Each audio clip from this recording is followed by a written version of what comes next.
to Great Places. Today is your day. Your mountain is waiting, so get on your way. Have you ever filled someone's bucket? Well, we do every day. And for those of you who don't know what bucket filling is, it means to make someone's day and fill their invisible bucket with happiness.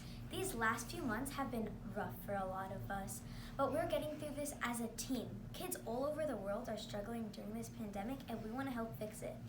COVID-19.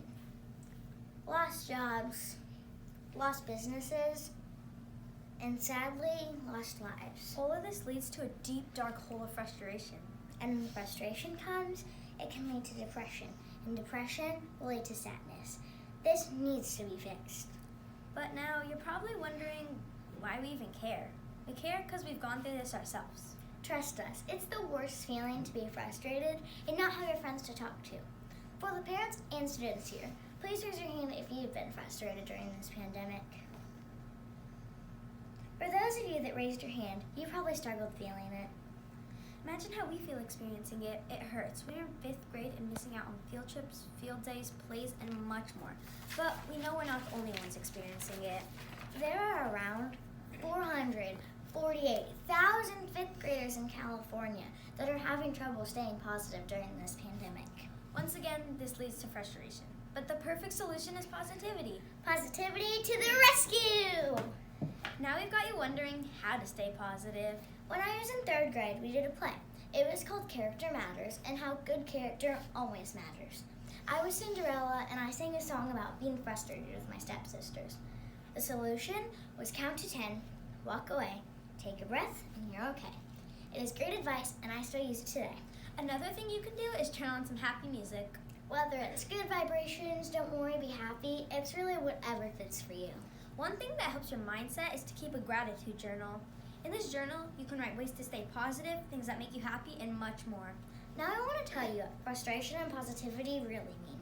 Frustration and positivity can be difficult words to define, so we interviewed several people to see what those two words mean to them. The first response we got was from an adult who's a project engineer. Here's his answer.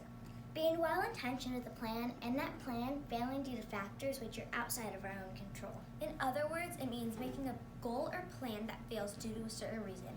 And by this happening, it can lead to anger or depression.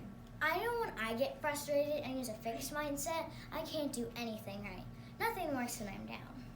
We also got a response from our teacher, Miss Lupo, trying over and over again, but unable to master a given subject. Then, we also decided to ask some kids the same question. The first response we got was, frustration is built up anger and impatience that causes the emotion known as frustration. That response was from a 6th grader. The last response we got was from an 8th grader. She explained to us that frustration is being upset or being really annoyed. And now we're going to tell you the responses we got for positivity. The first response we got was from my aunt, and she said, positivity to me means always looking at the good, even during bad times. That's a pretty good answer. Another answer was from Payton's brother, a college student.